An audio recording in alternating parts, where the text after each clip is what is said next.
Hello, everybody. Welcome to a game called Skinwalker, a short RPG horror game that I found on GameJolt because I thought it was interesting. Anyways, let's begin. The following story really happened. I saw it with my own eyes. Maybe it didn't happen as I saw it, but more on that later. We're all going out camping, me and 3 friends from university. Let me introduce my friends. This is Darren. I wouldn't say that he's our group of friends leader. Or actually, I would. He's the one that always gets us all out of the house and into the action. He's the first one to hit on that cute girl by the bar. He's the first one to jump from the roof into the swimming pool. What kind of friend is that? According to himself, he was even more impulsive when he was a kid. I can only imagine his childhood and how often he must have broken his leg, his knee, and hit his head. Also, hold on. Okay, yeah, my audio is fine. Still, if it weren't for Darren, we wouldn't have half of the amount of fun we had. This girl is Celeste. We have known each other ever since we were children. We've met each other when she moved into the house next door when I was 7. My mom told me to go show her around the neighborhood, and after that, we were inseparable for a few years. She's a nice girl, although her health isn't the best. She has some kind of heart problem, which I forgot the name of. This forced her to be away from school during extended periods of time during her childhood. Because of this, until we started university, I was her only friend. Still, she never complained, but I've always seen her as a positive, happy girl. Next is me. I'm Joe. As the name implies, I'm pretty normal. I don't have any overwhelmingly bad qualities, but on the other hand, I don't have any overwhelmingly good ones either. I live in this apartment a short walk from my university. This is where us 4 friends actually gather before going out. This guy here looking all relaxed on my bed is Michael. He's my neighbor living in the apartment next door. One day, while I had Celeste over, he just barged in.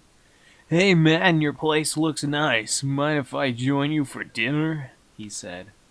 As you can imagine, he's pretty pushy. I don't think he realizes it himself. He came over several times after that day. After that, we somehow naturally became friends.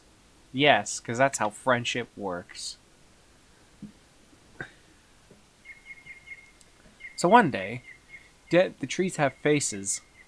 So one day, Darren came with an idea that we should go camping. Darren said his family had a cabin a little bit into the forest. So camping we went. It could be fun, right? Of course, Michael and Celeste dislike the idea of staying in a cabin.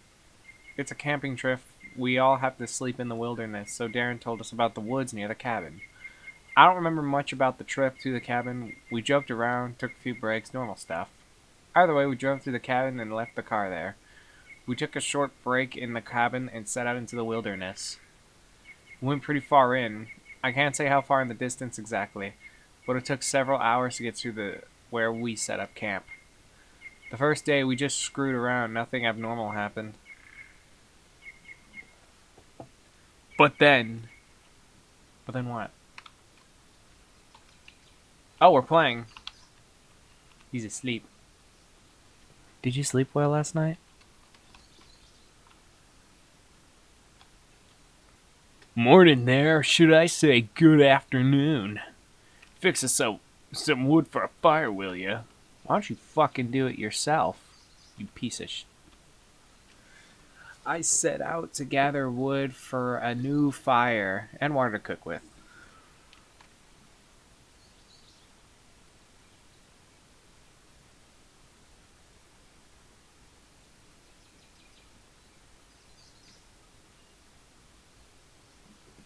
Scary.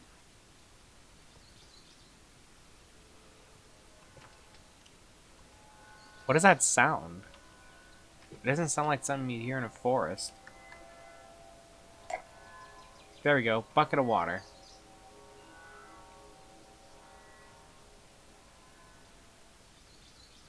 The sound stopped. My head hurts. I don't care. We sure had a blast yesterday, didn't we? Pour water in the cooking pot. I should have enough wood to make a fire last a while that night. There's enough wood for a fire. No need to go into the... I'm not even in front of the tent. Well, I mean, I kind of am. Alright, let's cook something up, shall we? Yay! Later that same evening.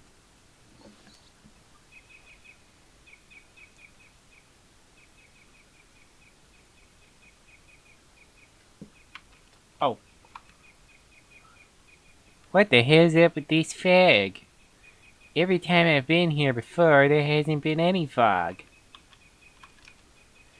It's time to go to sleep soon. We're out of booze. Guess we have to go back to town tomorrow. I'm not looking forward to that 4-hour trek. Maybe we shouldn't have gone so deep in. Oh, for fuck's sake, no! Alright. It's really chilly outside for being in the middle of summer. Hey, anyone else hear that sound? Yeah, Yeah, now that you mention it, what is it? sounds like something metally. Middly? Yeah, is that even a word? Are you stupid? Shut it. Wait. Shut up, asshole. It's a word if I say so. Oh, hey, it stopped. It stopped. Maybe it was some kind of machine. Who the hell runs a machine? No, who the hell would go out hours from the nearest civilization in the middle of the night and start revving up some kind of weird machine? Who gives a shit? It's probably It's probably someone using a chainsaw or something. Let's go to sleep. I'm tired. Yeah, I'm definitely sure a chainsaw makes that sound. I'm sure that was no chainsaw. I wonder what it was. Sleepiness soon overtook everyone. Oh my. But something woke you up a few hours later, in your half-wake state. You stumbled outside the tent.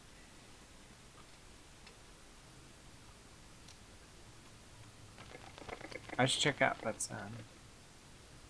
Darren? Michael? Celeste? Is that you? The mist is even thicker than before. I can't see much.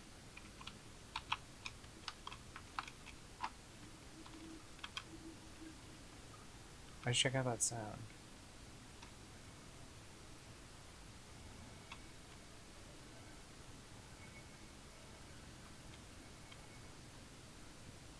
Hey, there's a person! Hello! Michael, is that you? Say something, will you? Who are you? Oh no, he's pissed. He's coming over. Whoa, stop right there, I have a knife. He's whispering.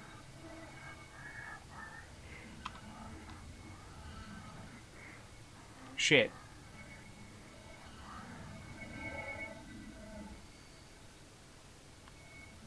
I'm going back to the tent. Well, what if I go this way? I'm going back to the tent. Damn it. Alright. Wake up, guys. You seem psycho out there. Hey, wake up. There's something outside the tent. What? I'm sure there is. Lots of squeals and shit. Go back to sleep. Hey, is Michael here? Yeah, I'm here. Why wouldn't I be? I don't know. The thing outside looked like you. It's probably some animal. Yeah, an animal that looks like a person. I don't think we have to worry about a fox or whatever. Take it easy and go back to sleep. Well, alright then. Maybe it was just some animal. But those sounds. It sounded like chanting. A few minutes later.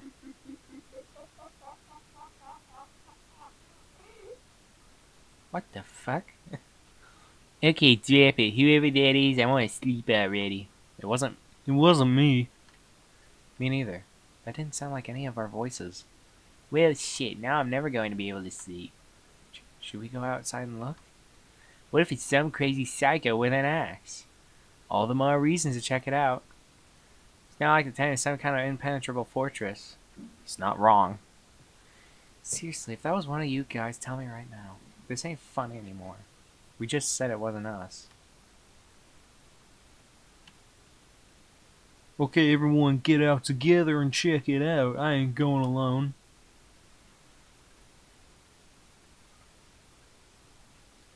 Also, I'm going to try to do the full game, because I know there's like multiple endings. What the heck is that? Someone was definitely here. Shit. Shit, shit, shit. Come down, Celeste. Well, we are 4 against 1 here. You'll be fine.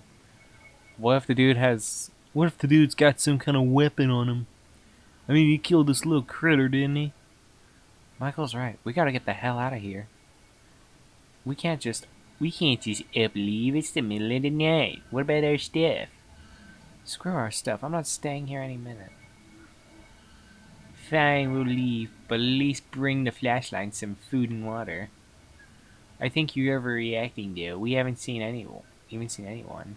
Still, someone or something left this dead creature here. We can't exactly go back to sleep with no worries. I guess you're right. I'll go get the flashlight. Everyone bring some stuff and I think we might need. A couple minutes later. Alright, let's go. Alright, they all sucked inside me. That sounds wrong. That actually sounded way out of context. Let's go!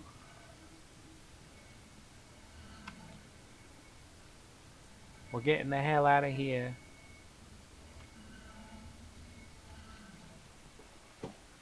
It's so dark. At least it's still summer and not pitch black. This fog is really annoying, dude. So we're going back to the cabin, right? I guess that's the plan.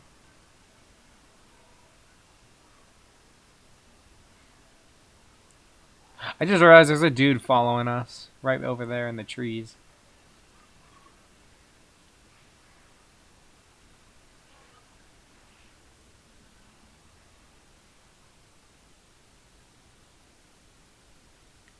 A while later, it became obvious Darren had no idea where we were going.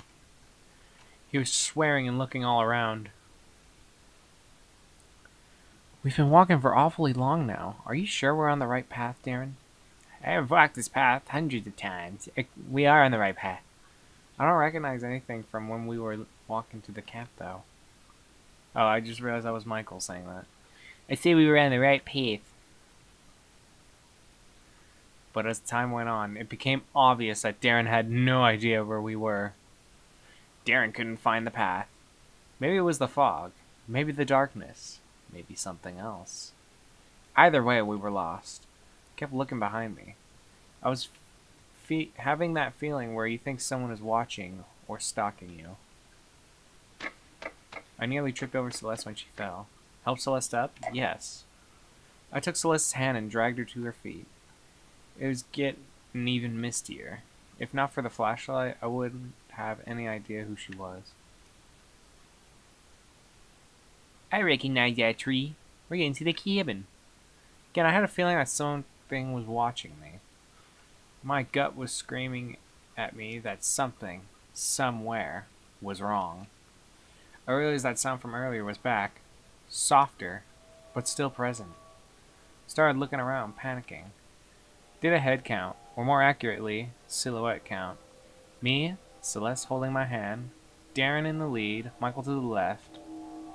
Who the heck was the guy besides Michael? My grip on Celeste's hand tightened and I quickened my pace. I thought about shouting out, but was worried. If I did, maybe the thing would turn around and jump Michael or something. I don't know what to do. I ran my fingers along that knife I brought from camp. Then the cabin appeared, out of nowhere. The mist was starting to disintegrate around us. It was easier to make out who everyone was now. I look at the thing next to Michael. She looked just like Celeste. The thing whose hand I was holding leant in front of me. It wasn't Celeste. Oh my god! I should have ran or screamed, but my body was clenching up for no reason. The thing turned and walked into the mist. I caught up with the others as they entered the cabin, practically in tears. They couldn't find the car and were arguing about where we put it. I told them what I saw. Obviously, they didn't believe me. Still, everyone hurried inside and locked the door. Well, now you believe me. He followed us here. He really wants something from us. He doesn't seem to have anything to break down the door with, though. What the hell does he want with us? Hell if I know, ask him. Hey, don't touch the door. I wasn't gonna. Nothing useful inside. She's breathing quite heavily. We're safe here. It's cool, man. It's a sturdy store, it'll be alright, won't it? Did he go away? Hey, don't touch the door. Wasn't gonna. Well, I don't know. Oh god, that scared me. Shit, the bastard hit the breaker. But he can't get in, right? Right? Yeah! Celeste. He's just trying to scare us. Take it easy. Yeah, Skinwalker's gonna scare you. Isn't a Skinwalker a Native American legend? I'm starting to believe what you say you saw earlier.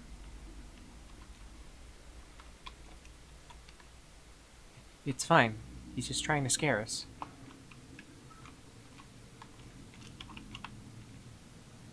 Who's out there? Nobody. Bum bum bum bum bum. She seems to be hyperventilating. It's alright, Celeste. The door's locked, and it's the only way in. We're safe here. No response.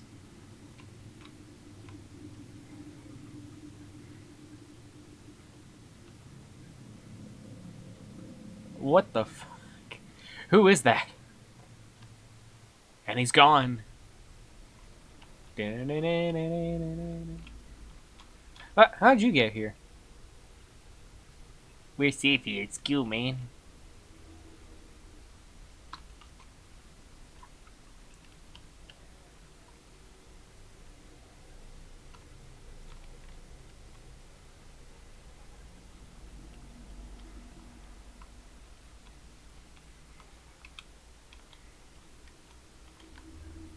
You saw something looking like me?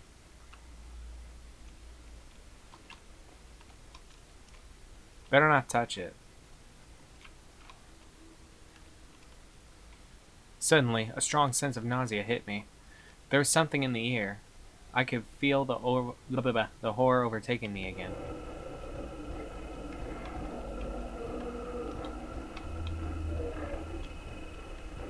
I don't feel so good.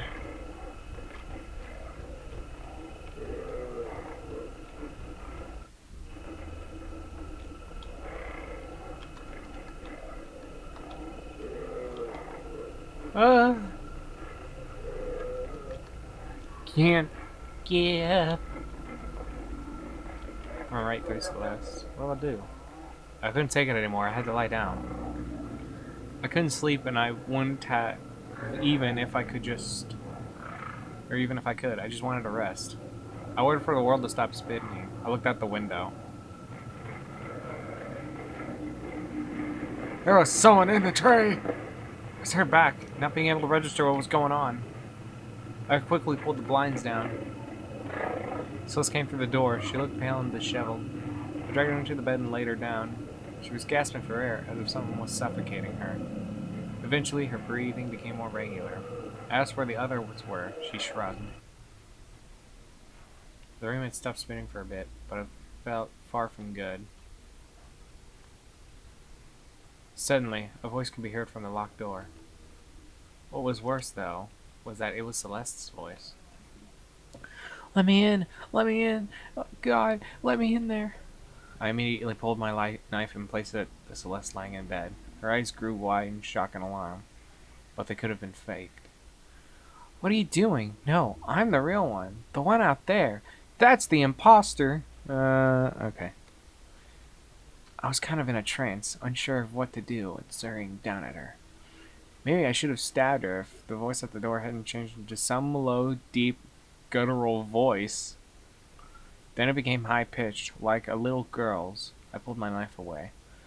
I snapped out of the trance. Now the nausea was returning. I got back to the door and opened it. There was nothing there but a trail of black liquid. Suddenly, I got this feeling that it might not be the best idea to go outside. Alright, well then don't go outside. I decided not to go outside. I don't think it's a good idea to go outside. You in the tree, a couple of books and board games.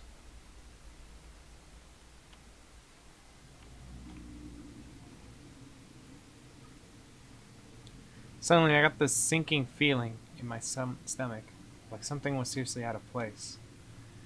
I couldn't place the reason, but I would soon find out. What the? Is he dead? Michael was lying on the floor, shot to death. How do I know he was shot to death? Just a feeling. Celeste was dead, lying in a pool of blood on the floor. It looked like she had been shot. Panic started flowing through every vein in my body. Recently shot to death, Darren was lying on the floor. I could see the wounds from the shotgun. Suddenly I realized, was there really someone outside? No. The shotgun. How tempting it had been. What? I had been looking for the right moment for a long time. The right moment for what, you ask? The right moment to kill my friends, obviously. What else? The shotgun. Oh, how tempting you had been. I just had to do it. Always taking me for granted. Those bastards. Just because I'm nothing special, this should teach them not to mess with me. Bad end. Huh? What the fuck?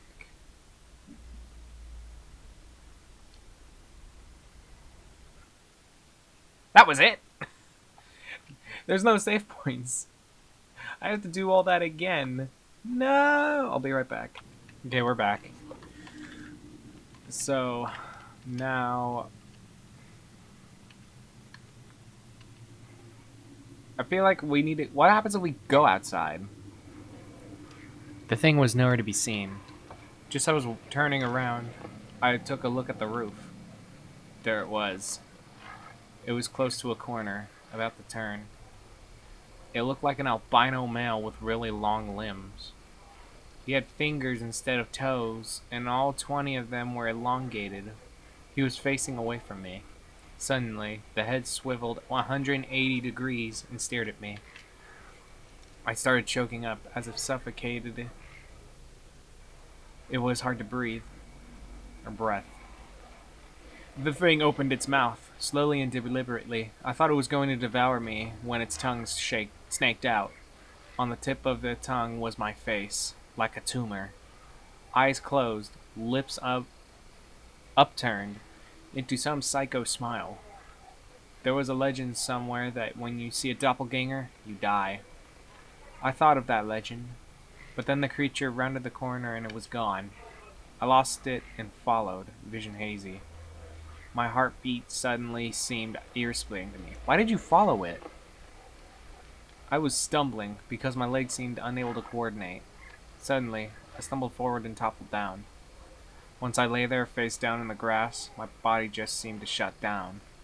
I couldn't move. I couldn't even turn my head. There was something dripping on my back. My eyelids seemed heavy and started closing of their own accord. I saw white feet with long fingers and for toes step into view. When my eyes opened, Celeste was shaking me. She was in the brink of tears and her voice was crackling. Get up, get up. That bastard was in your skin. What? My head hurt. I was about to ask her what happened, then she started pulling me backwards towards the door. We toppled out and stumbled towards Darren's car, which was parked in a different location from what I remembered. I was glad to be alive. The mist had stopped completely. Celeste was downright crying right now. She pushed me into the back seat. That's when I noticed. I was wearing different clothes from when I lost consciousness. Michael was there, huddled up and face buried in his knees. Some clothes, stained with blood, were beside him. They were mine. Darren immediately stepped on the pedal, but nothing happened. He swore and did it again. I noticed that Celeste was armed with a shotgun from the cabin. I asked them what was going on. That thing joined us. They looked like you. We got out of the house and found a car. We were halfway down the road, and Michael started screaming. I looked at Michael. He had a glazed over look in his eyes. The thing burst out of your clothes and jumped out of the car. Michael had the shotgun. He was firing out the window. We saw the thing run all the way back to the house at the friggin' speed of light. It was in my skin? Yeah. I looked down at myself. I wonder if I had been possessed or if worse. The thing had cut off my skin and wore it as a coat. Isn't that called a skin stealer and not a skinwalker? I shuddered at the thought of something crawling around in my skin. I asked Michael if he was alright. The thing talked to me. I asked about what. He didn't respond. I realized he was sobbing. The car jolted in motion. Darren fist pumped as the car started accelerating. I turned back towards the cabin and saw the albino thing standing on the roof of the house, watching us. I shuddered and turned back. Celeste screamed. The thing was in front of the car, on the windshield. It opened its mouth and my tongue face slithered out. Celeste fired the shotgun. The glass shattered and it was thrown backwards. Darren shrieked and I saw blood coming from his face. Something pierced my face and I realized it was glass. The car skidded to a stop. The car doors opened without any discernible reason and I fell out. The thing lay directly across from me, eyes closed as if it was sleeping. I wish I could close my eyes.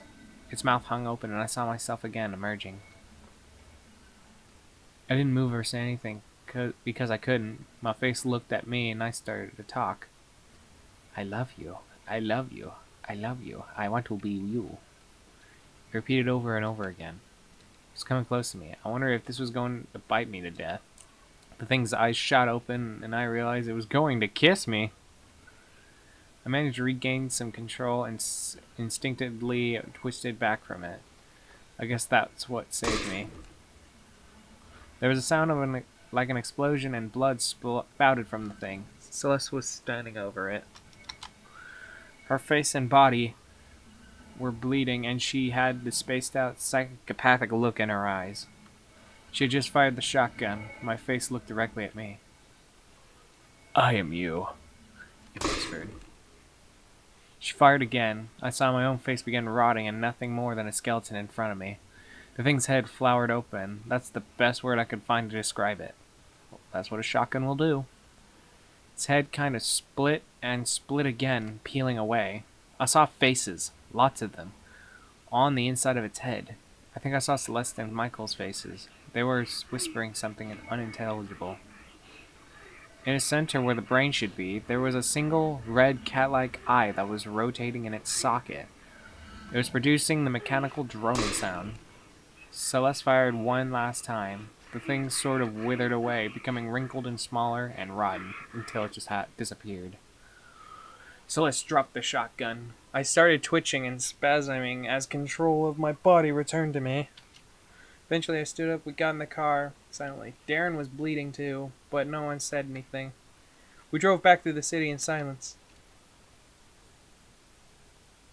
We explained away the damaged car as being attacked by some crazy thieves. We had ourselves patched up.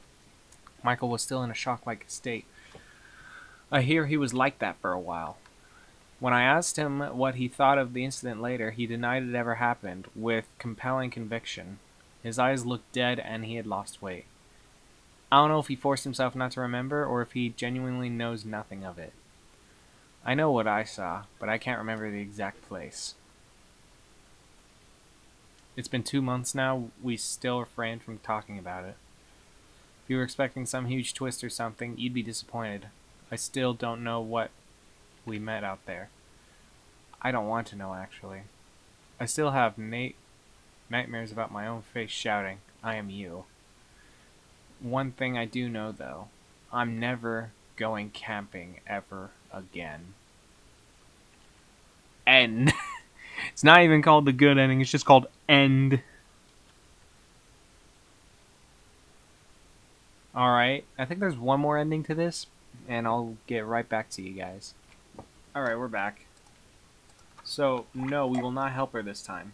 She shook her head and got to her feet. The ground was getting muddy. It's getting even mistier. If not for the flashlight, I wouldn't have any idea who she was. I recognize that tree. We're getting to the cabin. Again, I had that feeling that something was watching me. My gut was screaming. Okay, it's just the same dialogue. Something somewhere was wrong. I realized the sound of my mother was back, softer but still present. I started looking around, panicking. I did a head count, or more accurately, silhouette count. Me, Celeste walking right beside me, Darren in the lead, Michael to the left. Who the heck was the guy besides Michael? Quickened my pace. I thought about shouting out, but was worried. If I did, maybe that thing would turn around and jump Michael or something. I don't know what to do. I ran my fingers along the knife I brought from camp. Then the cabin appeared out of nowhere. The mist was starting to disintegrate around us. It was easier to make out who everyone was now.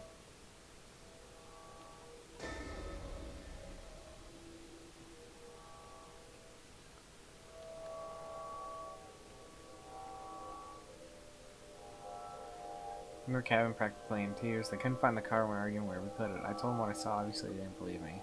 Still, everyone hurried inside and locked the door. Alright, what's the difference here? He fell this here. Or wait, no. He followed us here. He really wants something from us. What the hell does he want with us? Someone get the shotgun. What? Get the shotgun. Shit. Wait, there was a gun in there? Shoot, he will kill us. Shoot him. Huh? What? Shoot him. Shoot now. Nobody said a word for what felt like an hour. Finally, Michael slowly walked towards the door and opened it. What they all sent them into a shock. It was Joe.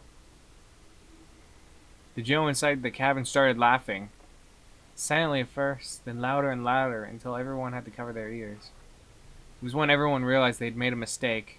The Joe outside the door was the real Joe? I got shot?